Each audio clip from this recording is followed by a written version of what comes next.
ਸਭ ਨੂੰ ਜੈ ਮਸੀਹ ਦੀ। ਜੈ ਮਸੀਹ ਦੀ, ਜੈ ਮਸੀਹ ਚਲੋ ਕਵਾਲ ਜੀ, ਆਪਾਂ ਬਾਈਬਲ ਸਟੱਡੀ ਸ਼ੁਰੂ ਕਰਨ ਲੱਗੇ ਹਾਂ। ਪਰਮੇਸ਼ਰ ਦਾ ਸ਼ੁਕਰ ਕਰਦੇ ਹਾਂ ਸਭ ਤੋਂ ਪਹਿਲਾਂ ਇਸ ਸਮੇਂ ਦੇ ਲਈ, ਔਰ ਇਸ ਸਾਨੂੰ ਇਕੱਠਾ ਕੀਤਾ, ਅਸੀਂ ਬਾਈਬਲ ਸਟੱਡੀ ਕਰ ਸਕੀਏ। ਪਰਮੇਸ਼ਰ ਦਾ ਸ਼ੁਕਰ ਕਰਦੇ ਹਾਂ। ਔਰ Bible study Prakash the ਪੋਥੀ, book of revolution ਦੀ ਕਰਾਂਗੇ। ਉਸ ਤੋਂ ਪਹਿਲਾਂ ਮੁਕਾਸ਼ਵਾ ਹਾਂਜੀ ਕਰਾਂਗੇ। ਉਸ ਤੋਂ ਪਹਿਲਾਂ ਆਪਾਂ ਭਜਨ ਜ਼ਰੂਰ ਪੜ੍ਹਦੇ ਹੈਗੇ ਹਾਂ ਜੀ। 33 ਤੁਸੀਂ ਕਹਿੰਦੇ ਹੁੰਦੇ ਹੋ ਜੀ? 33 ਹਾਂਜੀ। ਤੁਸੀਂ ਵੀ 33 ਕਹਿੰਦੇ? ਹਾਂਜੀ ਓਕੇ 33 ਜਾਂ 33 ਓਕੇ ਜੀ 33 ਹਾਂਜੀ। ਉਹਦੇ ਪਹਿਲੇ 1 ਤੋਂ 6 ਤੋਂ ਪੜ੍ਹਦੇ ਹਾਂ ਜੀ। ਅਤੇ ਉਹਦੇ ਵਿੱਚ ਲਿਖਿਆ ਹੈ ਜ਼ਬੂਰ, ਭਜਨ, ਸਾਮ ਹਾਂਜੀ ਜੀ 33 ਜੀ 33 ਹਾਂਜੀ। ਹੇ ਧਰਮੀਓ, ਯਹੋਵਾ ਦੀ ਜੈ ਜੈਕਾਰ ਕਰੋ। ਹਾਲੇਲੂਇਆ। ਸਿੱਧਿਆਂ ਨੂੰ ਉਸਤਤ ਕਰਨੀ ਫਬਦੀ ਹੈ, ਸਿੱਧਿਆਂ ਨੂੰ ਉਸਤਤ ਕਰਨੀ ਫਬਦੀ ਹੈ। ਬਰਬਤ ਵਜਾ ਕੇ ਯਹੋਵਾ ਦਾ ਧੰਨਵਾਦ ਕਰੋ। 10 ਤਾਰ ਦੀ ਸਿਤਾਰ ਵਜਾ ਕੇ ਉਸ ਦੀ ਉਸਤਤ ਗਾਓ। ਉਸ ਦੇ ਲਈ ਇੱਕ ਨਵਾਂ ਗੀਤ ਗਾਓ। ਉੱਚੀ ਸੁਰ ਉੱਤੇ ਸੁਰ ਤਾਲ ਨਾਲ ਵਜਾਓ। ਯਹੋਵਾ ਦਾ ਵਚਨ ਸੱਤ ਹੈ, ਬਿਲਕੁਲ ਜੀ ਬਿਲਕੁਲ, ਅਤੇ ਉਸ ਦੇ ਸਾਰੇ ਕੰਮ ਵਫਾਦਾਰੀ ਨਾਲ ਹੁੰਦੇ ਹਨ। ਉਹ ਧਰਮ ਅਤੇ ਨਿਆਂ ਨਾਲ ਪ੍ਰੀਤ ਰੱਖਦਾ ਹੈ। ਯਹੋਵਾ ਦੀ ਦਇਆ ਨਾਲ ਧਰਤੀ ਭਰਪੂਰ ਹੈ। ਵਾਹ ਜੀ ਵਾਹ। ਯਹੋਵਾ ਦਾ ਸ਼ਬਦ ਨਾਲ ਆਕਾਸ਼ ਬਣਾਏ ਗਏ, ਅਤੇ ਉਸ ਦੀ ਸਾਰੀ ਵਸੋਂ ਉਸ ਦੇ ਮੂੰਹ ਦੇ ਸਵਾਸ ਨਾਲ ਦਮ ਸਾਰੇ ਨਾਲ ਹਾਂਜੀ ਹਾਂਜੀ। ਵਾਹ। ਪਰਮੇਸ਼ਰ ਪਿਤਾ ਆਪ ਦਾ ਸ਼ੁਕਰ ਕਰਦੇ ਹਾਂ। ਯਹੋਵਾ ਪਰਮੇਸ਼ਰ ਆਪ ਦਾ ਸ਼ੁਕਰ ਕਰਦੇ ਹਾਂ। ਆਪ ਦਾ ਜਿੰਨਾ ਵੀ ਸ਼ੁਕਰ ਕੀਤਾ ਜਾਏ ਥੋੜਾ ਹੈ। ਔਰ ਪਰਮੇਸ਼ਰ ਪਿਤਾ ਆਪ ਹੀ ਹੋ। ਯਹੋਵਾ ਪਰਮੇਸ਼ਰ ਆਪ ਨੇ ਹੀ ਸਭ ਕੁਛ ਬਣਾਇਆ। ਔਰ ਪਰਮੇਸ਼ਰ ਪਿਤਾ ਆਪ ਦਾ ਸ਼ੁਕਰ ਕਰਦੇ ਹਾਂ ਹਰ ਸਮੇਂ ਹਰ ਘੜੀ। ਔਰ ਇਸ ਸਮੇਂ ਦੇ ਲਈ ਆਪ ਦਾ ਸ਼ੁਕਰ ਕਰਦੇ ਹਾਂ ਜੋ ਸਾਨੂੰ ਆਪ ਨੇ ਇਕੱਠਾ ਕੀਤਾ। ਬਰਦਰ ਇਕਬਾਲ ਜੀ ਦੇ ਜੀਵਨ ਦੇ ਲਈ ਆਪ ਦਾ ਸ਼ੁਕਰ ਕਰਦੇ ਹਾਂ। ਉਹ ਜਿੰਨੇ ਵਫਾਦਾਰੀ ਦੇ ਨਾਲ ਇਹ ਆਪ ਦੇ ਕੰਮ ਦੇ ਲਈ ਟਾਈਮ ਕੱਢ ਕੇ ਮਿਹਨਤ ਕਰਕੇ ਪਰਮੇਸ਼ਰ ਪਿਤਾ, ਔਰ ਵਚਨ ਨੂੰ ਲੱਭ ਕੇ ਪਰਮੇਸ਼ਰ ਪਿਤਾ, ਔਰ ਮਿਹਨਤ ਕਰਕੇ ਰਾਤਾਂ ਨੂੰ ਜਾਗ ਕੇ ਪਰਮੇਸ਼ਰ ਪਿਤਾ, ਔਰ ਇਹ ਬਾਈਬਲ ਸਟੱਡੀਆਂ ਕਰਦੇ ਹਨ। ਪਰਮੇਸ਼ਰ ਪਿਤਾ ਸਾਨੂੰ ਦਿੰਦੇ ਹਨ, ਸਾਨੂੰ ਸਿਖਾਲਦੇ ਹਨ ਇਹ ਵਚਨ। ਆਪ ਦਾ ਸ਼ੁਕਰ ਕਰਦੇ ਹਾਂ ਪਰਮੇਸ਼ਰ ਪਿਤਾ। ਇਹਨਾਂ ਨੂੰ ਬਰਕਤ ਦਿਓ, ਸਾਰੇ ਪਰਿਵਾਰ ਨੂੰ ਪਰਮੇਸ਼ਰ ਪਿਤਾ ਇਹਨਾਂ ਦੀ ਬਰਕਤ ਦਿਓ। ਔਰ ਅੱਜ ਦੀ ਸਾਰੀ ਬਾਈਬਲ ਸਟੱਡੀ ਆਪ ਦੇ ਹੱਥਾਂ ਵੀ ਦਿੰਦੇ ਹਾਂ ਪਰਮੇਸ਼ਰ ਪਿਤਾ। ਜੋ ਕੁਛ ਵੀ ਬੋਲਿਆ ਜਾਵੇ, ਜੋ ਕੁਛ ਵੀ ਪੜ੍ਹਿਆ ਜਾਵੇ, ਜੋ ਕੁਛ ਵੀ ਸੁਣਿਆ ਜਾਵੇ, ਉਹ ਆਪ ਵੱਲੋਂ ਹੋਵੇ। ਆਪ ਸਾਡੇ ਨਾਲ ਗੱਲਬਾਤ ਕਰੋ ਪਰਮੇਸ਼ਰ ਪਿਤਾ। ਔਰ ਆਪ ਦਾ ਪਵਿੱਤਰ ਆਤਮਾ ਸਾਨੂੰ ਗਾਈਡ ਕਰੇ। ਪਵਿੱਤਰ ਆਤਮਾ ਜੀ ਇਹ ਸਾਰੀ ਬਾਈਬਲ ਸਟੱਡੀ ਆਪ ਦੇ ਹੱਥਾਂ ਵਿੱਚ ਦਿੰਦੇ ਹਾਂ। ਔਰ ਜੋ ਵੀ ਇਸ ਨੂੰ ਸੁਣੇ ਉਹ ਬਰਕਤ ਪਾਵੇ। ਔਰ ਇਹ ਸਭ ਕੁਛ ਮੰਗਦੇ ਹਾਂ ਆਪ ਦੇ ਇਕਲੌਤੇ ਪੁੱਤਰ ਸਾਡੇ ਮੁਕਤੀ ਦਾਤਾ ਯਿਸੂ ਦੇ ਨਾਮ ਦੇ ਵਿੱਚ। ਆਮੀਨ ਆਮੀਨ ਆਮੀਨ। ਹਾਲੇਲੂਇਆ। ਜੀ ਆਪਾਂ ਜੀ ਐਨ ਆਖਰੀ ਬਾਈਬਲ ਦੇ ਆਖਰੀ ਪੇਜਾਂ ਦੇ ਉੱਪਰ ਆਪਾਂ ਚਲੇ ਗਏ ਹੈਗੇ ਹਾਂ। ਔਰ ਪ੍ਰਕਾਸ਼ ਦੀ ਪੋਥੀ ਮੁਕਾਸ਼ਵਾ ਦਾ 22ਵਾਂ ਆਖਰੀ ਜਿਹੜਾ ਚੈਪਟਰ ਹੈਗਾ ਯਾਰ ਹਾਂਜੀ। ਅਤੇ ਆਪਾਂ 17 ਆਇਤ ਕਰ ਲਈ ਸੀਗੀ ਜੀ ਹਾਂਜੀ। ਅਤੇ ਅੱਜ ਕਰਨੀ ਹੈਗੀ ਹੈ ਪ੍ਰਕਾਸ਼ ਦੀ ਪੋਥੀ ਮੁਕਾਸ਼ਵਾ 22 ਦੀ 18 ਆਇਤ ਕਰਨੀ ਹੈਗੀਆਂ। ਇਸ ਦੀਆਂ ਹੁਣ ਆਪਾਂ 18ਵੀਂ ਆਇਤ 'ਤੇ ਚੱਲਦੇ ਹੈਗੇ। 21 ਆਇਤਾਂ ਹੈ ਜੀ। ਅਤੇ ਬਸ ਆਹ ਜਿਹੜੀਆਂ 4-5 ਆਇਤਾਂ ਹਨ, 4 ਆਇਤਾਂ ਹਨ। ਅਤੇ ਉਸ ਤੋਂ ਬਾਅਦ ਫਿਰ ਆਪਾਂ ਪ੍ਰਕਾਸ਼ ਦੀ ਪੋਥੀ ਦਾ ਇਹ ਬਾਈਬਲ ਸਟੱਡੀ ਆਪਾਂ ਇੱਥੇ ਵਰਸ ਬਾਈ ਵਰਸ ਚੈਪਟਰ ਬਾਈ ਚੈਪਟਰ ਹਾਂਜੀ ਉਹਦੀ ਮਿਹਰਬਾਨੀ ਨਾਲ। ਔਰ ਸਾਡੇ ਸੁਣਨ ਵਾਲਿਆਂ ਨੂੰ ਗੁਜ਼ਾਰਿਸ਼ ਕਰਾਂਗੇ ਕਿ ਦੁਆ ਵਿੱਚ ਯਾਦ ਰੱਖਣਾ ਅਗਲਾ ਜੋ ਵੀ ਪ੍ਰੋਗਰਾਮ ਹੈ ਉਹ ਕਿਸ ਤਰ੍ਹਾਂ ਚੱਲੇ, ਕੀ ਕਰਨਾ। ਔਰ ਸਾਨੂੰ ਸੁਝਾਅ ਵੀ ਦਿਓ, ਸਾਨੂੰ ਦੱਸੋ ਤੁਸੀਂ ਕੀ ਚਾਹੁੰਦੇ ਹੋ, ਕੀ ਸਟੱਡੀ ਸ਼ੁਰੂ ਕੀਤੀ ਜਾਵੇ। ਕੁਛ ਮਨ ਦੇ ਵਿੱਚ ਹੈ, ਕੁਛ ਗੱਲਾਂ ਹਨ ਤੁਹਾਡੇ ਨਾਲ ਦੱਸਿਆ ਸੀਗਾ ਹਾਂਜੀ, ਗੱਲ ਆਪਾਂ ਕੀਤੀ ਸੀਗੀ। ਕੁਛ ਟੋਪਿਕਸ 'ਤੇ ਸਟੱਡੀਜ਼ ਕਰਾਂਗੇ। ਪਰ ਜੋ ਵੀ ਅਗਰ ਤੁਹਾਡਾ ਕੋਈ ਵੀ ਟੋਪਿਕ ਹੋਵੇ ਤੁਸੀਂ ਚਾਹੋ ਅਤੇ ਸਟੱਡੀ ਕੀਤੀ ਜਾਵੇ, ਖੁਲਾ ਕੇ ਦੱਸੋ। ਹਾਂ ਸਾਨੂੰ ਦੱਸੋ, ਸਾਨੂੰ ਗਾਈਡ ਕਰੋ ਔਰ ਕਿਸ ਤਰ੍ਹਾਂ ਕੀਤਾ ਜਾਏ। ਅਤੇ ਨਾਲੇ ਦੁਆ ਕਰੋ ਸਾਡੇ ਨਾਲੇ ਦੁਆ ਬਿਲਕੁਲ ਜੀ ਬਿਲਕੁਲ ਹਾਂਜੀ ਜੀ। ਅਤੇ ਆਪਾਂ ਪੜ੍ਹਦੇ ਹਾਂ ਜੀ ਪ੍ਰਕਾਸ਼ ਦੀ ਪੋਥੀ ਮੁਕਾਸ਼ਵਾ ਬੁੱਕ ਆਫ ਰੈਵਲੇਸ਼ਨ 22 ਦੀ 18ਵੀਂ ਆਇਤ। ਜੀ ਸਰ। ਹਾਂਜੀ ਜੀ। ਉਸ ਦੇ ਵਿੱਚ ਇਸ ਤਰ੍ਹਾਂ ਲਿਖਿਆ ਹੈ, ਮੈਂ ਹਰ ਇੱਕ ਦੇ ਅੱਗੇ ਜਿਹੜਾ ਇਸ ਪੋਥੀ ਦੇ ਅਗਮ ਵਾਕ ਦੀਆਂ ਬਾਣੀਆਂ ਸੁਣਦਾ ਹੈ, ਸਾਖੀ ਦਿੰਦਾ ਹੈ ਤੇ ਕੋਈ ਇਹਨਾਂ ਵਿੱਚ ਕੁਝ ਵਧਾਵੇ ਤਾਂ ਉਹ ਬਵਾ ਜਿਹੜੀਆਂ ਇਸ ਪੋਥੀਆਂ ਵਿੱਚ ਲਿਖੀਆਂ ਹੋਈਆਂ ਹਨ ਪਰਮੇਸ਼ਰ ਉਸ ਉੱਤੇ ਵਧਾਵੇਗਾ। ਹਾਲੇਲੂਇਆ।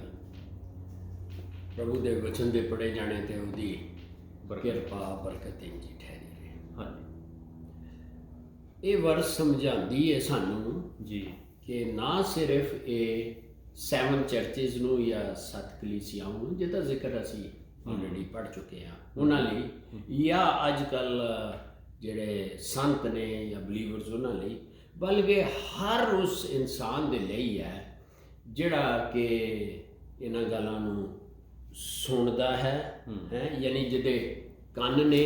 ਤੇ ਇਸ ਆਇਤ ਵਿੱਚ ਯਹੋਨਾ ਜਿਹੜਾ ਹੈ ਉਹ ਗਵਾਹੀ ਦਿੰਦਾ ਹੈ, ਸਾਖੀ ਦਿੰਦਾ ਹੈ ਕਿ ਭਵਿਸ਼ਵਾਣੀ ਜਾਂ ਭਵਿੱਖਬਾਣੀ ਜਾਂ ਨਬੂਵਤ ਪ੍ਰੋਫਸੀ ਦੀ ਇਸ ਬੁੱਕ ਦੇ ਸੁਣਨ ਵਾਲਿਆਂ ਜਿਹੜੇ ਨੇ ਉਹਨਾਂ ਨੂੰ ਚੇਤਾਵਨੀ ਦੇ ਰਿਹਾ ਹੈ ਕਿ ਭਈ ਇਹਦੇ ਵਿੱਚ ਕੁਝ ਨਾ ਵਧਾਇਓ, ਗੱਲ ਵਧਾਉਣ ਦੀ ਹੈ, ਵਧਾਇਓ ਨਾ ਘਟਾਇਓ, ਉਹ ਅੱਗੇ ਆ ਜਾਏਗਾ। ਠੀਕ ਹੈ। ਓਕੇ ਜੀ। ਅੱਛਾ, ਹੁਣ ਇਹ ਜਿਹੜੀ ਜਦੋਂ ਅਸੀਂ ਪੜ੍ਹਿਆ ਸੀ ਸ਼ੁਰੂ 'ਚ, ਉਹਦੇ ਵਿੱਚ ਯਹੋਨਾ ਲਿਖਦਾ ਹੈ ਕਿਹਦੇ 'ਚ, ਪ੍ਰਕਾਸ਼ ਦੀ ਪੋਥੀ ਦਾ ਬੁੱਕ ਆਫ ਰੈਵਲੇਸ਼ਨ ਮੁਕਾਸ਼ਵਾ 1 ਦੀ 3 ਤੇ ਰੈਵਲੇਸ਼ਨ ਪ੍ਰਕਾਸ਼ ਦੀ ਪੋਥੀ ਮੁਕਾਸ਼ਵਾ 22 ਦੀ ਜਿਹੜੀ 7ਵੀਂ ਆਇਤ ਵਿੱਚ ਇਹ ਦੋ ਜਗ੍ਹਾ ਲਿਖਿਆ ਹੈ ਕਿ ਧੰਨ ਉਹ ਨੇ, ਮੁਬਾਰਕ ਉਹ ਨੇ ਜਿਹੜਾ ਇਸ ਪ੍ਰੋਫਸੀ ਜਾਂ ਇਸ ਭਵਿਸ਼ਵਾਣੀ ਦੀ ਬੁੱਕ ਨੂੰ ਜਿਹੜਾ ਪੜ੍ਹਦਾ ਵੇ ਤੇ ਜਿਹੜੇ ਸੁਣਦੇ ਨੇ ਤੇ ਜਿਹੜੇ ਇਹਨਾਂ ਉੱਤੇ ਅਮਲ ਕਰਦੇ ਨੇ, ਉਹ ਮੁਬਾਰਕ ਨੇ। ਇਹ ਗੱਲ ਉਹਨੇ ਪਹਿਲੇ ਹੀ ਦੱਸੀ। ਫਿਰ ਅੱਗੇ 22 ਚੈਪਟਰ ਦੇ ਵਿੱਚ ਹੀ ਉਹਨੇ 22 ਦੀ 7ਵੀਂ ਆਇਤ ਪੜ੍ਹ ਦਿਓ। ਸ਼ੁਰੂ 'ਚ ਤਾਂ ਸਭ ਯਾਦ ਹੈ, ਲੇਕਿਨ ਇਹਨੂੰ ਵੀ ਪੜ੍ਹ ਦਿਓ। ਠੀਕ ਹੈ ਜੀ। ਆਪਾਂ 22 ਮੁਕਾਸ਼ਵਾ ਪ੍ਰਕਾਸ਼ ਦੀ ਪੋਥੀ 22 ਦੀ 7ਵੀਂ ਦੇਖਦੇ ਹਾਂ। ਉਹਦੇ ਵਿੱਚ ਲਿਖਿਆ ਹੈ, ਕੁਛ ਲਿਖਿਆ ਹੈ, ਵੇਖ ਮੈਂ ਛੇਤੀ ਆਉਂਦਾ ਹਾਂ, ਧੰਨ ਉਹ ਜਿਹੜਾ ਇਸ ਪੋਥੀ ਦੇ ਅਗੰਮ ਵਾਕ ਦੀਆਂ ਗੱਲਾਂ ਦੀ ਪਾਲਣਾ ਕਰਦਾ ਹੈ। ਹਾਂਜੀ। ਤੇ ਉੱਥੇ ਆਪਾਂ 18ਵੀਂ 'ਚ ਲਿਖਿਆ ਸੁਣਦਾ ਹੈ, ਜਿਹੜਾ ਸਾਖੀ ਸੁਣਦਾ ਹੈ ਉਹ ਧੰਨ ਪਾਲਣਾ ਕਰਦਾ। ਸੁਣਨਾ ਤੇ ਪਾਲਣਾ ਕਰਨਾ। ਇਹ ਗੱਲ ਪਹਿਲੇ ਹੀ ਦੱਸੀ ਹੈ, ਸੁਣਨਾ ਹੈ, ਪਾਲਣਾ ਕਰਨੀ ਹੈ। ਲੇਕਿਨ ਇੱਕ ਗੱਲ ਹੋਰ ਇੱਥੇ ਵਾਰਨਿੰਗ ਹੈ ਕਿ ਕੋਲੋਂ ਜੋੜ ਕੇ ਤੇ ਇਹਦੇ ਵਿੱਚ ਕੋਈ ਚੀਜ਼ ਐਡੀਸ਼ਨ ਨਾ ਕਰਦੇ, ਕਿਉਂਕਿ ਅਗਰ ਅਸੀਂ ਹੋਰ ਰਿਲੀਜਨਸ ਉੱਤੇ ਵੀ ਧਿਆਨ ਮਾਰੀਏ ਜਿਹੜੇ ਅਸਮਾਨੀ ਕਿਤਾਬਾਂ ਉੱਤੇ ਯਕੀਨ ਕਰਦੇ ਨੇ, ਤੇ ਉਹ ਬੇਸਿਕਲੀ ਇਹ ਬੁੱਕ ਤੇ ਲਿਖੀ ਗਈ ਹੈ 96 ਦੇ ਵਿੱਚ, ਠੀਕ ਹੈ, AD। ਹਾਂਜੀ, AD ਐਨਾ ਡੋਮਨੀ 96। ਤੇ ਬਾਕੀ ਜਿਹੜੇ ਹੋਰ ਧਰਮ ਆਏ ਦੁਨੀਆ 'ਚ ਉਹਦੇ ਬਾਅਦ ਵਿੱਚ ਆਏ ਨੇ, ਔਰ ਉਹਨਾਂ ਨੇ ਵੀ ਇਸ ਬੁੱਕ ਦੇ ਵਿੱਚ ਬੜੀ ਐਡੀਸ਼ਨਸ ਕੀਤੀਆਂ ਨੇ ਕਿ ਜੀ ਐਂਡ ਟਾਈਮ 'ਤੇ ਇੱਦਾਂ ਹੋਏਗਾ, ਇੱਦਾਂ ਜਲਜਾਲ ਆਏਗਾ, ਪ੍ਰਭੂ ਯਿਸੂ ਮਸੀਹ, ਡਿਫਰੈਂਟ ਵਿਊਜ਼ ਨੇ ਜਿਹੜਾ ਕਿ ਐਡ ਕੀਤੇ ਗਏ ਨੇ। ਠੀਕ ਹੈ। ਸੋ ਇਹ ਜਿਹੜਾ ਇਹ ਐਡੀਸ਼ਨ ਜਿਹੜੀ ਹੈ ਇਹ ਖੁਦਾ ਨੂੰ ਪਸੰਦ ਨਹੀਂ ਹੈ, ਕਿਉਂਕਿ ਇਹ ਤੇ ਉਹ ਵਾਕਿਆਤ ਨੇ ਜਿਹੜੇ ਹੋਣੇ ਨੇ ਜਾਂ ਫਿਰ ਕੁਝ ਹੋ ਗਏ ਨੇ, ਤੇ ਇਸ ਲਈ ਇਹਦੀ ਬੜੀ ਸਜ਼ਾ ਦੱਸੀ ਗਈ ਹੈ ਕਿ ਜੇ ਇਹਦੇ ਵਿੱਚੋਂ ਕੁਝ ਵਧਾਏ, ਕੋਲੋਂ ਮਤਲਬ ਹੈ ਇਹਨੂੰ ਰੱਖ ਕੇ ਤੇ ਕੋਈ ਕਹਾਣੀਆਂ ਬਣਾ ਕੇ ਤੇ ਦੱਸੇ, ਹੈ ਜੀ। ਤੇ ਜਿਹੜੀ ਇਸ ਬੁੱਕ ਵਿੱਚ ਪਰਮੇਸ਼ਵਰ ਨੇ ਕੀ ਕਹਿ ਲਓ, ਪਰਮੇਸ਼ਵਰ ਨੇ ਮਨਾ ਕੀਤਾ ਹੈ। ਅੱਛਾ, ਇਹ ਜਿਹੜੀ ਬੁੱਕ ਹੈ ਨਾ, ਖਾਲੀ ਪ੍ਰਕਾਸ਼ ਦੀ ਪੋਥੀ ਨਹੀਂ ਗੀ ਜਿਹਦੇ ਵਿੱਚ ਮਨਾ ਕੀਤਾ ਗਿਆ। ਇਹ ਸ਼ੁਰੂ ਚਲੇ ਜਾਓ, ਵਿਵਸਥਾ ਸਾਰ ਉਹਦੀ 4 ਦੀ 2 मैं चाहूँगा कि ये भी पढ़ देनी चाहिए। हाँ, चाहिए। लिख लो पहले, है जी। हाँ जी। व्यवस्था सार स्टेशना डिटोरनमी 4:2 ਤੇ व्यवस्था सार स्टेशना डिटोरनमी अगे 12:32 12:32 मीन्स इन्हों अंग्रेजी च बोल दो जरा। 32 32 हाँ जी। किहदी वाला 12 डिटोरनमी हाँ जी। फिर प्रोवर्ब्स या कहावतां या इमसाल चैप्टर 30 वो भी लिख लो, ਉਹਦੀ 6ਵੀਂ आयत। ਤੇ ਫਿਰ ਜਰਮਾਇਆ ਪ੍ਰੋਵਰਬਸ 30 ਦੀ 6ਵੀਂ ਤੇ ਜਰਮਾਇਆ 26 ਦੀ 2nd verse। ਹਾਂ 26 ਦੀ 2 ਯਰਮੀਆ 26 ਦੀ 2। ਇਹ ਨਾ ਸਿਰਫ ਇਸ ਬੁੱਕ ਵਿੱਚ ਇਹ ਬਾਈਬਲ ਦਾ ਜਿਹੜਾ ਗੋਡ ਹੈ ਉਹ ਚੇਤੇ ਕਰਾਉਂਦਾ ਆਇਆ ਹੈ ਆਪਣੇ ਨਬੀਆਂ ਕੋਲੋਂ, ਰਸੂਲਾਂ ਕੋਲੋਂ, ਹਿੱਸਾ ਬਾਈ ਹਿੱਸਾ, ਕਿ ਬਈ ਇਹਦੇ ਇਹ ਯਾਨੀ ਦੂਸਰੇ ਲਫ਼ਜ਼ਾਂ 'ਚ ਕਿ ਪੂਰੀ ਬਾਈਬਲ ਨੂੰ ਦੇ ਵਿੱਚ ਐਡੀਸ਼ਨ ਨਹੀਂ ਕਰਨੀ। ਗੱਲ ਤਾਂ ਇਹੀ ਹੋਗੀ। ਬਿਲਕੁਲ। ਤੇ ਇਹ ਪੜ੍ਹ ਦਿਓ ਤਾਂ ਕਿ ਚਲੋ ਇਹ ਕੋਈ ਨਵਾਂ ਵਾਰਨਿੰਗ ਨਹੀਂ, ਕਿ ਇਹ ਤਾਂ ਪੁਰਾਣੀ ਵਾਰਨਿੰਗ ਚੱਲੀ ਆ ਰਹੀ ਹੈ ਜੀ। ਹਾਂ ਬਿਲਕੁਲ ਜੀ। ਇਹ ਵਿਵਸਥਾ ਸਾਰ ਚੌਥੀ ਦਾ ਡਿਟੋਰਨਮੀ ਚੌਥੇ ਦਾ 2 ਦੇ ਵਿੱਚ ਇਸ ਤਰ੍ਹਾਂ ਲਿਖਿਆ ਹੈ ਜੀ। ਜਿਹੜੇ ਹੁਕਮ ਮੈਂ ਤੁਹਾਨੂੰ ਦਿੰਦਾ ਹਾਂ ਨਾ ਉਹਨਾਂ ਨੂੰ ਵਧਾਓ ਤੇ ਨਾ ਉਹਨਾਂ ਨੂੰ ਘਟਾਓ, ਤਾਂ ਜੋ ਤੁਸੀਂ ਯਹੋਵਾ ਆਪਣੇ ਪਰਮੇਸ਼ਰ ਦੇ ਹੁਕਮਾਂ ਦੀ ਪਾਲਣਾ ਕਰੋ ਜਿਹੜੇ ਮੈਂ ਤੁਹਾਨੂੰ ਦਿੰਦਾ ਹਾਂ। ਮਤਲਬ ਇਹ ਹੋ ਗਿਆ ਬਾਈਬਲ ਦੇ ਸ਼ੁਰੂ 'ਚ। ਹਾਂ ਠੀਕ ਹੈ। ਹਾਂਜੀ। ਤੇ ਇਹ ਆਪਾਂ ਨੂੰ 12:2 ਵੀ ਪੜ੍ਹ ਸਾਰੇ ਇਹ ਪੜ੍ਹ ਲੈਣੇ ਚਾਹੀਦੇ ਆ ਜੀ। ਪੜ੍ਹਨੇ ਚਾਹੀਦੇ ਨੇ ਇਸ ਲਈ ਕਿ ਦੇਖੋ ਅਸੀਂ ਪਵਿੱਤਰ ਆਤਮਾ ਇਹਦਾ ਮੁਸੰਨਫ ਹੈ, ਕੀ ਕਹਿ ਲਓ ਆਥਰ ਹੈ, ਲੇਖਕ ਹੈ। ਹਾਂਜੀ। ਤੇ ਉਹਦੀ ਰਹਿਨਮਾਈ 'ਚ ਹੀ ਬਾਈਬਲ ਨੂੰ ਪੜ੍ਹਨਾ ਚਾਹੀਦਾ ਹੈ। ਹਾਂਜੀ ਬਿਲਕੁਲ ਜੀ। ਤੇ ਆਪਾਂ ਜੀ ਆਪਾਂ ਵਿਵਸਥਾ ਸਾਰ ਡਿਟੋਰਨਮੀ ਸਟੇਸ਼ਨਾ 12:32 ਦੇ ਵਿੱਚ ਇਸ ਤਰ੍ਹਾਂ ਲਿਖਿਆ ਹੈ ਨਾ ਜੀ। ਉਹ ਪੜ੍ਹਦੇ ਆ, ਉਹ ਹੈ 12 ਦੀ ਆਖਰੀ ਆਇਤ ਹੈ ਜੀ। ਜੋ ਹੁਕਮ ਮੈਂ ਤੁਹਾਨੂੰ ਦਿੰਦਾ ਹਾਂ ਉਸ ਦੀ ਪਾਲਣਾ ਕਰਿਓ। ਜੋ ਦਿੱਤੇ ਉਹਦਾ ਹੀ ਪਾਲਣਾ ਕਰਨੀ ਹੈ, ਨਾ ਇਸ ਵਿੱਚ ਕੁਝ ਵਧਾਓ ਨਾ ਇਸ ਵਿੱਚ ਕੁਝ ਘਟਾਓ। ਪਾਲਣਾ ਕਰਨ ਲੱਗੇ ਵੀ ਇਹਦੇ ਵਿੱਚ ਕੁਝ ਵਧਾ ਕੇ ਜਾਂ ਕੁਝ ਘਟਾ ਕੇ ਨਹੀਂ ਕਰਨਾ, ਬੜੇ ਇਤਿਹਾਸ ਨਾਲ ਉਹ ਜੋ ਲਿਖਿਆ ਉਨਾ ਹੀ ਕਰਨਾ ਜੀ। ਬਿਲਕੁਲ ਜੀ। और अगर कुछ बयान करना है, क्योंकि ज़बूर 119 ਉਹਦੀ 130 वर्स यानी भजन साम्स 119 वर्स 130 ਤੇ ਉਹ ਜਿਹੜੀ ਉਹਨੂੰ ਅਨਫੋਲਡ ਕਰਨਾ ਹੁੰਦਾ ਹੈ, ਉਹ ਪਵਿੱਤਰ ਆਤਮਾ ਜਦੋਂ ਉਹਨੂੰ ਅਨਫੋਲਡ ਕਰਾਉਂਦਾ ਹੈ ਜਾਂ ਉਹਦੀ ਤਸ਼ਰੀਹ ਕਰਾਉਂਦਾ ਹੈ, ਤਫਸੀਰ ਕਰਾਉਂਦਾ ਹੈ, ਉਹ ਬਾਈਬਲ ਦੇ ਵਿੱਚੋਂ ਹੀ ਹੁੰਦੀ ਹੈ। ਇਹ ਨਹੀਂ ਕਿ ਇੱਕ ਵਰਸ ਤੇ ਅਸੀਂ ਕਦੀ ਆਪਣੀ ਡਾਕਟਰੀਨ ਜਾਂ ਉਹਨੂੰ ਨੇ ਉਹ ਡਿਫਰੈਂਟ ਜਗ੍ਹਾ ਇੱਧਰ ਹੀ ਜਾਣ ਵਾਲਾ ਸੀਗਾ। ਠੀਕ ਹੈ, ਥੋੜਾ ਬਿਆਨ ਕਰ। ਨਾ ਠੀਕ ਹੈ, ਤੁਸੀਂ ਨਹੀਂ ਤੁਸੀਂ ਕਰ ਰਹੇ ਹੋ, ਥੋੜਾ ਬਿਆਨ ਕਰ ਦਿਓ ਸੁਣਨ ਵਾਲਿਆਂ ਨੂੰ ਕਿ ਇਹ ਥੋੜਾ ਜਿਹਾ ਪਲੀਜ਼ ਪੰਜਾਬੀ।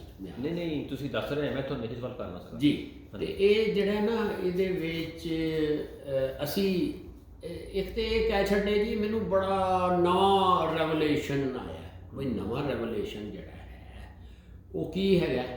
ਉਹ ਠੀਕ ਹੈ, ਉਹ ਰੈਵੋਲੂਸ਼ਨ ਤੇ ਐਪੋਕਲਿਪਸਿਸ ਦਾ ਕੀ ਮਤਲਬ ਸੀ ਜੀ? ਕਿ ਉਹ ਚੀਜ਼ਾਂ ਜਿਹੜੀਆਂ ਪਹਿਲੇ ਤੋਂ ਮੌਜੂਦ ਨੇ ਉਹਨਾਂ ਤੋਂ ਪਰਦਾ ਚੁੱਕੀ ਜਾਣਾ ਤੇ ਨੰਗਿਆਂ ਕਰ ਦੇਣਾ ਤੇ ਉਹਨੂੰ ਵੇਖਣਾ ਸੀ। ਇਹ ਪ੍ਰਭੂ ਦਾ ਵਚਨ ਤੇ ਇਸੇ ਲਈ ਬੜਾ ਸੱਚਾ ਹੈ ਕਿ ਇੱਕ ਜਗ੍ਹਾ ਤੋਂ ਨਹੀਂ।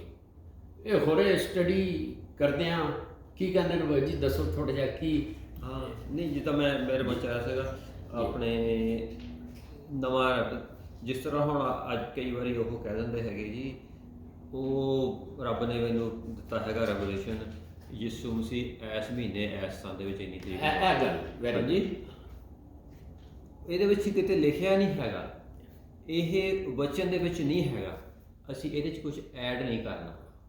ਹਾਂਜੀ, ਔਰ ਸਾਨੂੰ ਨਹੀਂ ਪਤਾ, ਨਹੀਂ ਤਿਆਰੀ ਰੱਖਣੀ ਆ। ਫਿਰ ਯਿਸੂ ਮਸੀਹ ਇਹ ਕਹਿੰਦਾ ਮੈਂ ਜਲਦ ਆ ਰਿਹਾ। ਕਿ ਇਹ ਵੀ ਕਹਿ ਦਿੰਦੇ ਆ ਹਾਲੇ ਬਹੁਤ ਚਿਰ ਆ ਉਹਨੂੰ, ਇੱਦਾਂ ਵੀ ਕਹਿ ਦਿੰਦੇ ਆ। ਇਹ ਵਚਨ 'ਚ ਨਹੀਂ ਲਿਖਿਆ ਹੈਗਾ, ਬਿਲਕੁਲ ਇਹ ਵੀ ਨਹੀਂ ਕਹਿਣਾ ਹਾਲੇ ਬਹੁਤ ਚਿਰ ਆ। ਹਾਲੇਲੂਇਆ। ਇਹ ਆਪਾਂ ਉਹਦੇ 'ਚ ਵਧਾ ਘਟਾ ਕਰ ਰਹੇ ਹੈਗੇ, ਨਾ ਹੀ ਆਪਾਂ ਕਹਿਣਾ ਇੰਨੀ ਤਰੀਕ ਨੂੰ ਆ ਰਿਹਾ, ਜੇ ਕਹਿੰਦਾ ਤਾਂ ਉਹ ਕੱਲ੍ਹ ਤੇ ਆ।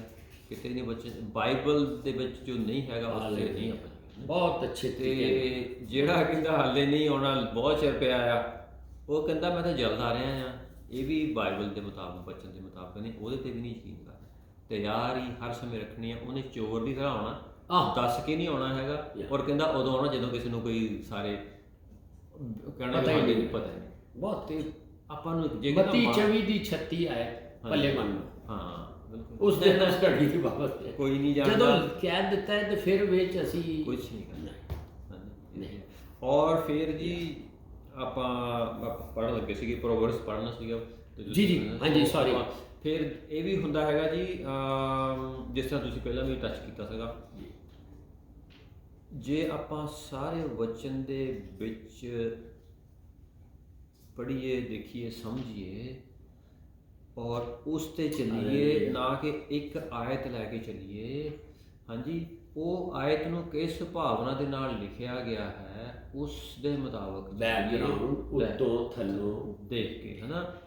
ਜਦੋਂ ਆਪਾਂ ਇੱਕ ਆਇਤ ਨੂੰ ਲੈ ਕੇ ਉਹ ਡਾਕਟਰਿਨ ਬਣਾ ਲੈਂਦੇ ਹੈਗੇ ਆ, ਤਾਂ ਉਹ ਵੱਖਰੇ ਵੱਖਰੇ ਹੈਰਸੀਜ਼ ਬਣ ਜਾਂਦੀਆਂ, ਵਿਦਤਾਂ ਬਣ ਜਾਂਦੀਆਂ, ਵੱਖਰੇ ਵੱਖਰੇ ਡਾਕਟਰਿਨ, ਵੱਖਰੇ ਵੱਖਰੇ ਚਰਚ, ਮਿਸ਼ਨ ਵੱਖਰੇ ਵੱਖਰੇ ਹੋ ਜਾਂਦੇ ਹੈਗੇ ਆ। ਹਾਂਜੀ, ਔਰ ਇਸ ਤਰ੍ਹਾਂ ਹੀ ਮੈਨੂੰ ਹੁਣ ਗੱਲ ਮਨ 'ਚ ਆ ਰਹੀ ਹੈਗੀ ਆ। ਜੀ ਬਿਆਨ ਕਰੋ ਸਰ। ਕਈ ਉਹ ਕਹਿੰਦੇ ਆਹ ਦੇਖੋ ਜੀ ਲਿਖਿਆ, ਆਹ ਤੁਸੀਂ ਮੀਟ ਨਹੀਂ ਖਾਣਾ, ਇੱਥੇ ਲਿਖਿਆ ਨਾ ਖਾਓ, ਜਾਂ ਤੁਸੀਂ ਇਸ ਤਰ੍ਹਾਂ ਨਾ ਕਰੋ, ਉਸ ਤਰ੍ਹਾਂ ਨਾ। ਗੂਗਲ ਕਹਿੰਦੇ ਆਹ ਦੇਖੋ ਜੀ ਲਿਖਿਆ ਖਾ ਸਕਦੇ ਆ। ਪੂਰੇ ਬੱਚੇ ਨੂੰ ਦੇਖਣਾ ਹੈਗਾ, ਪੂਰੇ ਓਵਰਆਲ ਬੱਚੇ ਨੂੰ ਦੇਖਣਾ ਹੈਗਾ ਕਿਸ ਤਰ੍ਹਾਂ। ਬਹੁਤ ਅੱਛਾ, ਇਹ ਜ਼ਰੂਰੀ ਸੀ। ਔਰ ਇਹ ਬੜੀ ਅੱਛੀ ਐਗਜ਼ਾਮਪਲਸ ਤੁਸੀਂ ਦਿੱਤੀਆਂ ਨੇ ਕਿ ਅਸੀਂ ਐਵੇਂ ਐਡੀਸ਼ਨ ਕਰ ਦਈਏ, ਯਿਸੂ ਫਲਾਣੀ ਟਾਈਮ ਆ ਰਿਹਾ, ਫਲਾਣੀ ਜਗ੍ਹਾ ਆ ਰਿਹਾ। ਇਹ ਉਨਾ ਹੀ ਦੱਸਣਾ ਜਿੰਨਾ ਸਾਨੂੰ ਬਾਈਬਲ ਦੱਸਦੀ। Praise god. ਜੀ ਓਕੇ ਜੀ, ਆਪਾਂ ਪ੍ਰੋਵਰਬਸ ਕਹੋ ਤਾਂ ਇਮਸਾਲ, ਹਾਂ ਇਮਸਾਲ 30 ਦੀ 6 ਪੜ੍ਹਨੀ ਹੈ ਨਾ ਜੀ। ਇਹਦੇ ਵਿੱਚ ਲਿਖਿਆ ਹੈਗਾ, ਹਾਲੇਲੂਇਆ, ਤੂੰ ਇਹ ਉਹਦੇ ਵਚਨਾਂ ਵਿੱਚ ਕੁਝ ਨਾ ਵਧਾ ਅਤੇ ਇਉਂ ਨਾ ਹੋਵੇ ਕਿ ਉਹ ਤੈਨੂੰ ਤਾੜੇ ਅਤੇ ਤੂੰ ਝੂਠਾ ਨਿਕਲੇ। ਹਾਂਜੀ, ਆਪਾਂ ਸ਼ੁਰੂ 'ਚ ਵੀ ਦੇਖ ਲਿਆ, ਸੈਂਟਰ ਵਿੱਚ ਵੀ ਆ ਗਿਆ, ਸੈਂਟਰ ਵਿੱਚ ਵੀ ਦੇਖ ਲਿਆ, ਫਿਰ ਜਰਮਾਇਆ ਨੂੰ ਵੀ ਦੇਖ ਲੈਂਦੇ ਆ, ਤਾਂ ਫਿਰ ਐਂਡ ਵਿੱਚ ਵੀ ਦੇਖ ਲਿਆ। ਦੇਖੋ ਜਗ੍ਹਾ ਜਗ੍ਹਾ ਹਾਂ ਲਿਖਿਆ ਜੀ ਦੱਸ ਦਿੱਤਾ। ਹਾਂਜੀ, ਜਰਮਾਇਆ 26 ਪੜ੍ਹ ਜੀ। ਜੀ 26 ਦੀ 2 ਲਿਖਿਆ ਦੂਸਰੀ ਆਇਤ, ਦੂਸਰੀ, ਹਾਂਜੀ ਜੀ। ਜਰਮਾਇਆ 26 ਦੀ 2 ਵਿੱਚ ਇਸ ਤਰ੍ਹਾਂ ਲਿਖਿਆ ਜੀ, ਯਹੋਵਾ ਇਉਂ ਆਖਦਾ ਹੈ, ਤੂੰ ਯਹੋਵਾ ਦੇ ਭਵਨ ਦੇ ਵਿਹੜੇ ਵਿੱਚ ਖਲੋ ਅਤੇ ਯਹੋਵਾ ਦੇ ਸਾਰੇ ਸ਼ਹਿਰ ਨੂੰ, ਜਿਹੜਾ ਯਹੋਵਾ ਦੇ ਭਵਨ ਵਿੱਚ ਮੱਥਾ ਟੇਕਣ ਆਉਂਦੇ ਹਨ, ਉਹ ਸਾਰੀਆਂ ਗੱਲਾਂ ਜਿਨ੍ਹਾਂ ਦਾ ਮੈਂ ਤੈਨੂੰ ਬੋਲਣ ਦਾ ਹੁਕਮ ਦਿੱਤਾ ਬੋਲ, ਅਤੇ ਇੱਕ ਗੱਲ ਵੀ ਨਾ ਘਟਾਈ, ਇੱਕ ਗੱਲ ਵੀ ਨਾ ਘਟਾਈ। ਠੀਕ ਹੈ। ਸੋ ਇਹ ਬਾਈਬਲ ਦੇ ਵਿੱਚ ਖੁਦਾ ਜਗ੍ਹਾ ਜਗ੍ਹਾ ਸਾਨੂੰ ਸਾਰਿਆਂ ਨੂੰ ਚੇਤਾਵਨੀ ਦਿੰਦਾ ਹੈ, ਤੇ ਉਹ ਕਹਿ ਰਿਹਾ ਜੇ ਕੋਈ ਇਹ ਕੰਮ ਕਰੇਗਾ ਤੇ ਇਹਦੇ ਵਿੱਚ ਲਿਖੀਆਂ ਸਾਰੀਆਂ ਪਲੇਗਸ ਜਾਂ ਆਫਤਾਂ ਜਿਹੜੀਆਂ ਨੇ ਨਾ, ਉਹ ਪਰਮੇਸ਼ਵਰ ਫਿਰ ਜੱਜਮੈਂਟ ਦੇ ਤੌਰ ਤੇ ਉਹਨਾਂ ਉੱਤੇ ਪਾਉਂਦਾ ਹੈ। ਕਿਹੜੀਆਂ ਨੇ ਉਹ ਜਿਹੜੀਆਂ ਅਸਾਂ ਗ੍ਰੇਟ ਟ੍ਰਿਬੂਲੇਸ਼ਨ ਦੇ ਵਿੱਚ ਨਹੀਂ ਸਨ, ਕਿ ਜਿਹੜੀਆਂ ਉਹ ਪਿਆਲਿਆਂ ਦੀ ਸੂਰਤ ਵਿੱਚ ਜਾਂ ਜੋ ਕੁਝ ਵੀ, ਉਹਦੇ ਹਵਾਲੇ ਕੁਛ ਲਿਖ ਲਓ ਵੀ ਕਿਹੜੀਆਂ ਆਫਤਾਂ ਆ ਸਕਦੀਆਂ ਨੇ। ਰੈਵਲੇਸ਼ਨ ਦੇ ਵਿੱਚ ਇਹ ਸਾਰੇ, ਕਿਉਂਕਿ ਇਹਦੇ ਵਿੱਚ ਹੀ ਲਿਖੀਆਂ ਨੇ, ਤੇ ਰੈਵਲੇਸ਼ਨ ਦੇ ਸਾਰੇ ਹਵਾਲੇ ਲਿਖ ਲਓ। 9 ਦੀ 18 ਤੇ 20 ਆਏ, 9 ਦੀ 18 ਹਾਂ, ਰੈਵਲੇਸ਼ਨ ਪ੍ਰਕਾਸ਼ ਦੀ ਪੋਥੀ ਮੁਕਾਸ਼ਵਾ 18 ਦੀ 9 ਚੈਪਟਰ 18 ਤੇ 20 ਆਏ ਜੀ। ਅੱਗੇ 11 ਦੀ 6, 15 ਦੀ 1, 16 ਦੀ 9 ਤੇ 21ਵੀਂ ਆਏ। ਠੀਕ ਹੈ, 16 ਦੀ 9 ਤੇ 21ਵੀਂ ਆਏ। 18 ਦੀ 4 ਤੇ 8ਵੀਂ ਆਇਤ 4 ਤੇ 8ਵੀਂ ਤੇ 21 ਦੀ 9 ਇਹ ਉਹ ਸਾਰੀਆਂ ਪਲੇਗਸ ਜਾਂ ਆਫਤਾਂ ਜਿਹੜੀਆਂ ਨੇ ਉਹਨਾਂ ਦਾ ਜ਼ਿਕਰ ਇਹਨਾਂ ਦੇ ਵਿੱਚ ਹੈਗਾ। ਸੋ ਇਹ ਸਾਰੀਆਂ ਜਿਹੜੀਆਂ ਨੇ ਇਹ ਜੱਜਮੈਂਟ ਜਾਂ ਨਿਆਂ ਦੇ ਤੌਰ ਤੇ ਖੁਦਾ ਉਹਨਾਂ ਤੇ ਪਾਏਗਾ। ਯੋਹਨਾ ਸਾਖੀ ਦੇ ਰਿਹਾ ਹਾਂ, ਇਹ ਲਿਖਿਆ ਹੈ ਕਿਉਂਕਿ ਇਸੇ ਲਿਖਿਆ ਹੈ ਕਿਹਦੇ 'ਚ 18ਵੀਂ ਆਇਤ ਵਿੱਚ ਜੀ। ਮੈਂ ਫਿਰ ਪੜ੍ਹ ਦਿੰਦਾ ਜੀ। ਮੈਂ ਹਰ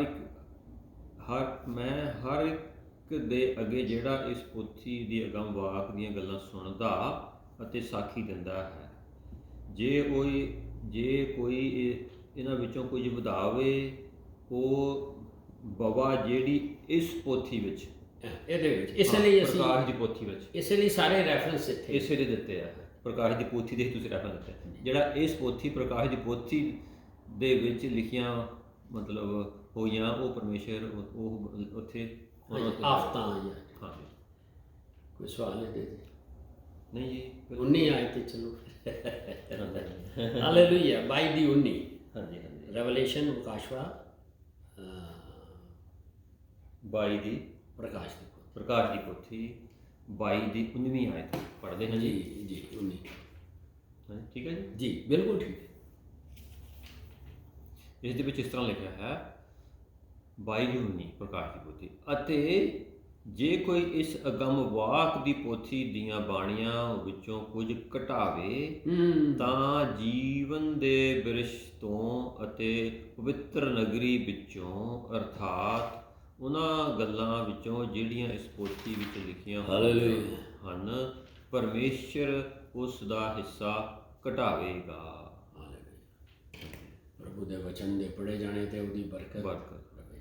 ਹਾਂਜੀ ਅੱਛਾ, ਜਿਵੇਂ ਅਸੀਂ ਇਹ ਵਰਸਿਸ ਹੁਣੀ ਪੜ੍ਹ ਬੈਠੇ ਹਾਂ ਇਸ ਲਈ ਅਸੀਂ ਪੜ੍ਹੀਆਂ ਨੇ ਕਿ ਇਹਦੇ ਵਿੱਚ ਜ਼ਿਕਰ ਹੈ ਕੱਢਣ ਵਾਲੇ ਤੇ ਪਾਉਣ ਵਾਲੇ। ਹੁਣ ਇੱਥੇ ਜ਼ੋਰ ਦਿੱਤਾ ਜਾ ਰਿਹਾ ਹੈ ਜਿਹੜਾ ਇਹਦੇ ਵਿੱਚੋਂ ਕੁਝ ਕੱਢ ਦੇਗਾ ਤੇ ਜੀਵਨ ਦੇ ਬ੍ਰਿਸ਼ ਜਾਂ ਜੀਵਨ ਦਾ ਦਰਖਤ ਤੇ ਨਏ ਯਰੂਸ਼ਲਮ ਦੇ ਵਿੱਚੋਂ ਉਹਦਾ ਨਾਂ ਕੱਢਿਆ ਜਾਏਗਾ ਜਾਂ ਉਹ ਲੋਕ ਜਿਹੜੇ ਆਲਰੇਡੀ ਸੇਵਡ ਹੋਏ ਦੇ ਨੇ ਉਹਨਾਂ ਦਾ ਵੀ ਨਾਮ ਬਲੌਟ ਆਊਟ ਹੋ ਜਾਏਗਾ ਜਾਂ ਉਹਨੂੰ ਕੀ ਕਹਿੰਦੇ ਨੇ ਰੇਜ਼ ਹੋ ਜਾਏਗਾ ਮਤਲਬ ਨਿਕਾਲ ਦਿੱਤਾ ਜਾਏਗਾ ਬਲੌਟ ਆਊਟ ਕਰ ਦੇਗਾ ਜੀ। ਸੋ ਇਹ ਹਵਾਲੇ ਉਹੀ ਨੇ ਉਹਨਾਂ 'ਚ ਹੀ ਅਸੀਂ ਦੇਖ ਲਿਆ।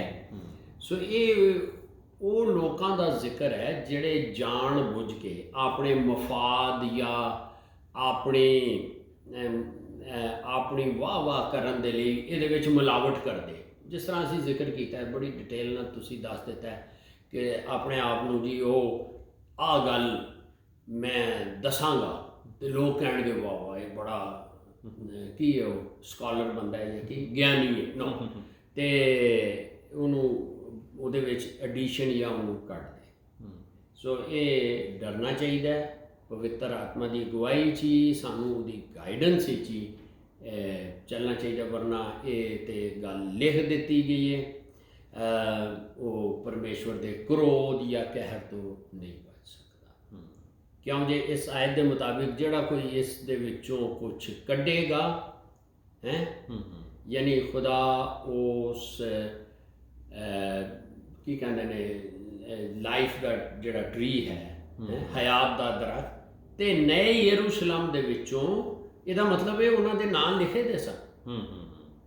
ਸਿਰਫ ਇਹ ਬੜੀ ਥੋੜੀ ਜੀ ਸੰਭਲ ਕੇ ਚੱਲਣਾ ਹੈ।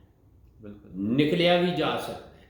ਬਿਲਕੁਲ ਇੱਕ ਨਾਰਾ ਜਿਹੜਾ ਅਸੀਂ ਅਕਸਰ ਲਾਉਂਦੇ ਹਾਂ once saved ਉਹ forever saved ਨਹੀਂ ਮਤਲਬ ਉਹਦੇ ਵਿੱਚ ਕੰਡੀਸ਼ਨਸ ਨੇ ਪ੍ਰਿੰਸੀਪਲਸ ਨੇ ਔਰ ਮੇਰਾ ਖਿਆਲ ਹੈ ਇੱਥੇ ਸਾਨੂੰ ਸਾਰਿਆਂ ਨੂੰ ਇਹ ਦੇਖਣਾ ਚਾਹੀਦਾ ਹੈ ਕਿ ਜੇ ਇਹਦੇ ਵਿੱਚੋਂ ਅਸੀਂ ਆਪਣੇ ਮਕਸਦ ਲਈ ਲੋਕਾਂ ਨੂੰ ਇਹਨਾਂ ਵਰਸਿਸ ਨੂੰ ਗਲਤ ਵੀ ਯੂਜ਼ ਕਰ ਸਕਦੇ ਹਾਂ ਜਾਂ ਪਤਾ ਨਹੀਂ ਬੜੀ ਓਪਨ ਜੀ ਫੀਲਡ ਹੈਗੀ ਹੈ। ਸੋ ਇਹਦੀ ਟੇਕ ਨਹੀਂ ਲੈਣੀ ਤੇ ਨਾ ਇਹਦੇ ਵਿੱਚ ਮਿਲਾਵਟ ਕਰਨੀ ਹੈ। ਬਿਲਕੁਲ। ਸੋ ਉਹ ਫਿਰ ਪੋਸੀਬਿਲਿਟੀ ਹੈ ਕਿ ਅਸੀਂ ਕਿਉਂਕਿ ਸ਼ੈਤਾਨ ਚਾਹੁੰਦਾ ਹੈ ਕਿ ਉਹਦੇ ਇਸ ਵਚਨ ਨੂੰ ਕੀਤਾ ਜਾਏ, ਥੋੜਾ ਕਰਪਟ ਕੀਤਾ ਜਾਏ। ਹਾਂ ਬਿਲਕੁਲ ਜੀ। ਆ ਪ੍ਰਕਾਸ਼ ਦੀ ਪੋਥੀ ਦੇ ਵਿੱਚ ਹੀ ਸਾਰਡਿਸ ਦੇ ਚਰਚ ਦੇ ਵਿੱਚ ਉਹ ਕਹਿੰਦਾ, ਪਰਮੇਸ਼ਰ ਕਹਿੰਦਾ ਹੈ ਨਾ, ਕਹਿੰਦਾ ਮੈਂ ਤੇਰੀਆਂ ਕਰਤੂਤਾਂ ਨੂੰ ਜਾਣਦਾ। ਸਰਦੀਸ ਦੇ ਹਾਂ, ਤੇ ਮੈਂ ਤੇਰੀਆਂ, ਮੈਂ ਕਿਹਾ ਤੀਜੇ ਚੈਪਟਰ ਵਿੱਚ ਆ, ਕਹਿੰਦਾ ਮੈਂ ਤੇਰੀਆਂ ਕਰਤੂਤਾਂ ਨੂੰ ਜਾਣਦਾ ਆ, ਔਰ ਤੁਸੀਂ ਆਪਣਾ ਜਾਮਾ ਗੰਦਾ ਕਰ ਲਿਆ। ਹਾਂਜੀ, ਪਛਚਾਤਾਪ ਕਰੋ, ਤੌਬਾ ਕਰੋ, ਸਿੱਧੇ ਰਾਸਤੇ 'ਤੇ ਆ ਜਾਓ। ਜਿਹੜਾ ਸਿੱਧੇ ਰਾਸਤੇ 'ਤੇ ਚੱਲੂਗਾ, ਸੱਚ 'ਤੇ ਚੱਲੂਗਾ, ਮੈਂ ਉਹਦਾ ਨਾਮ ਨਹੀਂ ਕੱਟੂੰਗਾ। ਹਾਂਜੀ, ਜਿਹੜੇ ਸਿਰਫ ਨਾਮ ਦੇ ਕ੍ਰਿਸਚਨ ਹਨ ਔਰ ਫਲਾਂ ਤੋਂ ਔਰ ਪਰਮੇਸ਼ਰ ਦੇਖਦਾ ਹੈਗਾ ਕਿਸ ਤਰ੍ਹਾਂ, ਹਾਂਜੀ, ਉਹਨਾਂ ਨੂੰ ਫਿਰ ਉਹ ਕਹਿੰਦਾ ਵੀ ਨਾਮ ਕੱਟ ਵੀ ਸਕਦਾ। ਹਾਂਜੀ, ਹੋ ਸਕਦਾ। ਦੇਖੋ ਨਾ, ਲਿਖਿਆ ਹੈ ਅਸੀਂ ਤੇ ਬਿਲਕੁਲ ਜੀ। ਕੱਲ੍ਹ ਮੈਂ ਇਸੇ ਗੱਲ 'ਤੇ ਟੌਪਿਕ 'ਤੇ ਗੱਲ ਕਰਦਾ ਸੀ। ਅੱਛਾ, ਪ੍ਰੇਜ਼ ਦਾ ਲਾਰਡ। ਬਿਲਕੁਲ ਠੀਕ ਹੈ। ਮਿਲਾਵਟ ਖੁਦਾ ਨੂੰ ਨਹੀਂ ਪਸੰਦ, ਗੌਰਮੈਂਟਾਂ ਨੂੰ ਨਹੀਂ ਪਸੰਦ ਜਿਹੜੇ ਕਿ ਮਿਲਾ ਦਿੰਦੇ ਨੇ ਜੋ ਲੋਕ ਕਰਦੇ ਨੇ। ਸੋ ਹੁਣ ਇੱਥੇ ਕੀ ਹੈ, ਜਿਹੜਾ ਇਹਦੇ ਵਿੱਚ ਵਧਾਏਗਾ ਉਹਦੇ ਤੇ ਆਫਤਾਂ ਆਉਣਗੀਆਂ, ਜਿਹੜਾ ਘਟਾਏਗਾ, ਹਾਂਜੀ, ਜਾਂ ਜਿਹੜਾ ਇਹਦੇ 'ਚ ਵਧਾਏਗਾ ਆਫਤਾਂ ਆਉਣਗੀਆਂ, ਜਿਹੜਾ ਇਹਦੇ ਵਿੱਚੋਂ ਕੱਢੇਗਾ, ਮਤਲਬ ਕੋਈ ਚੀਜ਼ ਨੂੰ ਨਹੀਂ ਪੂਰੇ ਤੌਰ 'ਤੇ ਬਿਆਨ ਕਰੇਗਾ, ਉਹਦਾ ਜਿਹੜੀ ਸਜ਼ਾ ਨੇ ਉਹ ਉਸ ਦਰਖਤ ਦੇ ਅਤੇ ਉਹ ਵਾਅਦੇ ਜਿਹੜੇ ਧਰਮੀਆਂ ਲਈ, ਸੰਤਾਂ ਲਈ ਹੋਏ ਦੇ ਨੇ, ਉਹ ਖੋ ਦੇਗਾ। ਸਿੱਧੀ ਗੱਲ ਹੈ ਨਾ, ਬਿਲਕੁਲ। ਜਾਂ ਨਈ ਯਰੂਸ਼ਲਮ ਵਿੱਚੋਂ ਵੀ ਉਹਦਾ ਨਾਂ। ਇਸ ਲਈ ਜ਼ਰੂਰੀ ਹੈ ਕਿ ਬੜਾ ਸੰਭਲ ਕੇ ਚੱਲਣਾ ਹੈ, ਬਿਲਕੁਲ, ਔਰ ਖੌਫ ਵਿੱਚ ਚੱਲਣਾ ਹੈ। ਜੇ ਪਰਮੇਸ਼ਵਰ ਦੇ ਭੈ 'ਚ ਚੱਲਾਂਗੇ ਤਾਂ ਉਹ ਬੁੱਧੀ ਜਾਂ ਵਿਜ਼ਡਮ ਦਾ ਸ਼ੁਰੂ, ਬਿਲਕੁਲ। ਇਹਦੇ ਸਰ ਕੋਈ ਹੋਰ ਗੱਲ ਨਹੀਂ ਜੀ, ਬਸ ਠੀਕ ਹੈ ਜੀ, ਠੀਕ ਹੈ। ਜੀਵਨ ਦੇ ਬ੍ਰਿਸ਼ ਤੇ ਪੁੱਤਰ ਨਗਰੀ ਤੋਂ ਪਰਬਤ। ਹਾਂਜੀ, ਕਿਉਂਕਿ ਜੀਵਨ ਦੇ ਬ੍ਰਿਸ਼ ਦੀ ਵੀ ਗੱਲ ਹੋਈ ਹੈਗੀ, ਆਪਾਂ ਅੱਗੇ ਕਰ ਚੁੱਕੇ ਹੈਗੇ ਹਾਂ, ਅੱਗੇ ਕਰ ਚੁੱਕੇ ਹਾਂ। ਹਾਂਜੀ, ਕੋਈ ਜੀਵਨ ਦਾ ਫਲਾਂ ਦਾ ਦਰਖਤ ਹੈ ਕਿੱਥੇ ਲੱਗੇ ਹੋਆ, ਜਰੂਸਲਮ ਦੇ ਦੋਨਾਂ ਸਾਈਡਾਂ 'ਤੇ ਦਰਿਆ ਦੇ। ਐਗਜ਼ੈਕਟਲੀ, ਬਿਲਕੁਲ ਜੀ। ਔਰ ਉਹ ਇਸ ਲਈ ਕਿ ਉਹਦੇ ਪੱਤਿਆਂ ਨਾਲ ਇੱਕ ਉਹਨਾਂ ਦੀ ਹੈਲਥ ਅਤੇ ਉਹਨਾਂ ਦੀ ਲਾਈਫ, ਬੈਟਰੀ ਚਾਰਜ ਰਹੇਗੀ। ਬਿਲਕੁਲ। ਨਹੀਂ, ਠੀਕ ਹੈ ਜੀ, ਠੀਕ ਹੈ। ਤੁਹਾਨੂੰ ਮੈਡਮ ਕੋਈ ਸਵਾਲ ਹੋ? ਠੀਕ ਹੈ ਜੀ, ਬਹੁਤ ਵਧੀਆ ਜੀ। ਹਾਂ, ਸਾਫ਼ ਲਿਖਿਆ ਹੈ। ਤੁਹਾਡੇ ਕੋਲ ਟਾਈਮ ਹੈ 27 ਮਿੰਟ, ਅਤੇ 27 ਮਿੰਟ ਹੋ ਗਏ, ਅਤੇ ਫਿਰ ਦੂਸਰੀ ਸਟੱਡੀ 'ਚ ਕਰਦੀ 2 ਆਇਤਾਂ। ਠੀਕ ਹੈ ਜੀ, ਠੀਕ ਹੈ। ਜੇ ਇਹਦੇ 'ਚ ਕੋਈ ਸਵਾਲ ਨਹੀਂ? ਹਾਂ, ਨਹੀਂ, ਕੋਈ ਸਵਾਲ ਨਹੀਂ ਹੈਗਾ। ਪਰਮੇਸ਼ਰ ਪਿਤਾ ਆਪ ਦਾ ਸ਼ੁਕਰ ਕਰਦੇ ਹਾਂ ਆਪ ਦੇ ਵਚਨ ਦੇ ਲਈ, ਔਰ ਜੋ ਸਾਨੂੰ ਆਪ ਇਸ ਵਚਨ ਦੁਆਰਾ ਤਾੜਨਾ ਕਰਦੇ ਹੋ ਕਿ ਅਸੀਂ ਇਸ ਵਿੱਚ ਨਾ ਕੁਛ ਵਧਾਈਏ ਨਾ ਕੁਛ ਘਟਾਈਏ। ਪਰਮੇਸ਼ਰ ਪਿਤਾ, ਸਾਨੂੰ ਸਮਝ ਦਿਓ, ਔਰ ਅਸੀਂ ਆਪਣਾ ਸਵਾਰਥ ਨਾ ਦੇ ਵਿੱਚ ਆ ਕੇ ਇਸ ਦੇ ਵਿੱਚ ਕੁਛ ਨਾ ਵਧਾਈਏ ਜਾਂ ਨਾ ਘਟਾਈਏ। ਸਾਨੂੰ ਸਮਝ ਦਿਓ ਪਰਮੇਸ਼ਰ ਪਿਤਾ, ਸਾਨੂੰ ਸਮਝ ਦਿਓ ਪਰਮੇਸ਼ਰ ਪਿਤਾ, ਤਾਂ ਕਿ ਅਸੀਂ ਇਸ ਦੇ ਵਿੱਚ ਕੁਛ ਨਾ ਵਧਾਈਏ ਨਾ ਘਟਾਈਏ। ਪਰਮੇਸ਼ਰ ਪਿਤਾ, ਹਰ ਇੱਕ ਸੁਣਨ ਵਾਲੇ ਨੂੰ, ਇੱਕ ਇੱਕ ਮਸੀਹੀ ਭੈਣ ਭਰਾ ਦੇ ਲਈ ਬਰਕਤ ਮੰਗਦੇ ਹਾਂ। ਇਸ ਪੋਥੀ ਨੂੰ ਜਿਸ ਨੇ ਵੀ ਸੁਣਿਆ ਹੈ ਪਰਮੇਸ਼ਰ ਪਿਤਾ, ਇਸ ਵਚਨ ਨੂੰ ਜਿਸ ਨੇ ਵੀ ਸੁਣਿਆ ਹੈ, ਜੋ ਆਪ ਦੇ ਵਾਅਦੇ ਹਨ ਇਹ ਸੁਣਨ ਵਾਲਿਆਂ ਦੇ ਲਈ, ਉਹ ਬਰਕਤ ਆਪ ਦਿੰਦੇ ਹੋ, ਉਹ ਬਰਕਤ ਮਿਲੇ ਪਰਮੇਸ਼ਰ ਪਿਤਾ। ਹਰ ਇੱਕ ਦੇ ਲਈ ਬਰਕਤ ਮੰਗਦੇ ਹਾਂ, ਆਪ ਦਾ ਸ਼ੁਕਰ ਕਰਦੇ ਹਾਂ ਵਚਨ ਦੇ ਲਈ, ਜੋ ਰੋਸ਼ਨੀ ਹੈ, ਜੋ ਸੱਚ ਹੈ, ਜੋ ਜੀਵਨ ਹੈ, ਜੋ ਦੋ ਧਾਰੀ ਤਲਵਾਰ ਹੈ, ਜੋ ਰੂਹ ਹੈ, ਜੋ ਸਾਨੂੰ ਜੀਵਨ ਦਿੰਦਾ ਹੈ, ਜੋ ਸਾਨੂੰ ਰਾਸਤਾ ਦਿਖਾਉਂਦਾ ਹੈ, ਜੋ ਸਾਨੂੰ ਸੱਚ ਨਾਲ ਜੋੜਦਾ ਹੈ। ਆਪ ਦਾ ਸ਼ੁਕਰ ਕਰਦੇ ਹਾਂ ਇਸ ਜੀਂਦੇ ਜਾਗਦੇ ਵਚਨ ਦੇ ਲਈ। ਪਰਮੇਸ਼ਰ ਪਿਤਾ, ਇਹ ਸਾਰਾ ਵਚਨ ਸਾਡੇ ਅੰਦਰ ਵਸੇ ਔਰ ਇਹ ਕੰਮ ਕਰੇ ਪਰਮੇਸ਼ਰ ਪਿਤਾ ਸਾਡੀਆਂ ਜ਼ਿੰਦਗੀਆਂ ਦੇ ਵਿੱਚ, ਔਰ ਆਪ ਦਾ ਵਚਨ ਪਰਮੇਸ਼ਰ ਪਿਤਾ ਜਦੋਂ ਬੋਲੀਏ ਉਹ ਕੰਮ ਕਰੇ ਦੂਸਰਿਆਂ ਦੀ ਜ਼ਿੰਦਗੀਆਂ ਦੇ ਵਿੱਚ। ਪਰਮੇਸ਼ਰ ਪਿਤਾ, ਬਰਕਤ ਆਵੇ ਪਰਮੇਸ਼ਰ ਪਿਤਾ, ਆਪ ਦਾ ਵਚਨ ਕੰਮ ਕਰੇ ਪਰਮੇਸ਼ਰ ਪਿਤਾ। ਸਾਨੂੰ ਤਿਆਰ ਕਰੋ ਪਰਮੇਸ਼ਰ ਪਿਤਾ, ਸਾਨੂੰ ਤਿਆਰ ਕਰੋ ਜਿਸ ਤਰ੍ਹਾਂ ਆਪ ਚਾਹੁੰਦੇ ਹੋ ਪਰਮੇਸ਼ਰ ਪਿਤਾ, ਉਸ ਮੁਤਾਬਕ ਚੱਲ ਸਕੀਏ। ਸਾਡੇ ਕੰਨਾਂ ਨੂੰ, ਸਾਡੀਆਂ ਸੋਚਾਂ ਨੂੰ, ਸਾਡੀਆਂ ਅੱਖਾਂ ਨੂੰ ਖੋਲ੍ਹੀ ਰੱਖਣਾ, ਖੋਲ੍ਹੋ ਪਰਮੇਸ਼ਰ ਪਿਤਾ। ਅਸੀਂ ਸੱਚ ਦੇ ਵਿੱਚ ਚੱਲੀਏ, ਰੋਸ਼ਨੀ ਦੇ ਵਿੱਚ ਚੱਲੀਏ ਪਰਮੇਸ਼ਰ ਪਿਤਾ, ਔਰ ਪਰਮੇਸ਼ਰ ਪਿਤਾ ਮਸੀਹੀ ਬਦਨ ਤਰੱਕੀ ਕਰੇ, ਮਜ਼ਬੂਤ ਹੋਵੇ ਪਰਮੇਸ਼ਰ ਪਿਤਾ, ਆਪ ਦਾ ਰਾਜ ਮਜ਼ਬੂਤ ਹੋਵੇ ਪਰਮੇਸ਼ਰ ਪਿਤਾ। ਜੋ ਹਾਲੇ ਅੰਧੇਰੇ ਵਿੱਚ ਹਨ ਉਹ ਵੀ ਸੱਚ ਨੂੰ ਜਾਣ ਲੈਣ, ਆਪ ਦੇ ਵਚਨ ਨੂੰ ਜਾਣ ਲੈਣ ਪਰਮੇਸ਼ਰ ਪਿਤਾ। ਇਹ ਸਾਰੇ ਵਚਨ ਨੂੰ ਪਰਮੇਸ਼ਰ ਪਿਤਾ ਸੰਭਾਲਿਆ ਜਾਏ ਔਰ ਇਹ ਵਚਨ ਪਰਮੇਸ਼ਰ ਪਿਤਾ ਅੱਗੇ ਫੈਲੇ ਵਧੇ ਔਰ ਸਾਰੇ ਵਚਨ ਨੂੰ ਯਿਸੂ ਮਸੀਹ ਦੇ ਪਵਿੱਤਰ ਲਹੂ ਵਿੱਚ ਢੱਕਦੇ ਹਾਂ ਤਾਂ ਕਿ ਚੋਰ ਕੀਮਤੀ ਚੀਜ਼ਾਂ ਜੋ ਚੁਰਾਉਂਦਾ ਹੈ ਇਸ ਵਚਨ ਨੂੰ ਚੁਰਾ ਨਾ ਸਕੇ, ਇਸ ਦੇ ਵਿੱਚ ਕੁਛ ਹੇਰਾ ਫੇਰੀ ਨਾ ਕਰ ਸਕੇ, ਇਸ ਵਚਨ ਦੇ ਵਿੱਚ ਕੁਛ ਵਧਾ ਘਟਾ ਨਾ ਸਕੇ ਪਰਮੇਸ਼ਰ ਪਿਤਾ। ਇਹੋ ਜਿਹੇ ਸਾਰੇ ਜਿਹੜੇ ਕੰਮ ਹਨ ਉਹ ਅੰਧੇਰੇ ਦੀਆਂ ਸ਼ਕਤੀਆਂ ਦੇ ਇਸ ਨੂੰ ਛੋਹ ਨਾ ਸਕਣ ਪਰਮੇਸ਼ਰ ਪਿਤਾ। ਇਸ ਔਰ ਜੋ ਵੀ ਇਸ ਨੂੰ ਸੁਣੀ ਬਰਕਤ ਪਾਵੇ ਔਰ ਇਹ ਸਭ ਕੁਛ ਮੰਗਦੇ ਹਾਂ ਆਪ ਦੇ ਇਕਲੌਤੇ ਪੁੱਤਰ ਸਾਡੇ ਮੁਕਤੀਦਾਤਾ ਯਿਸੂ ਮਸੀਹ ਦੇ ਨਾਮ ਦੇ ਵਿੱਚ, ਆਮੀਨ।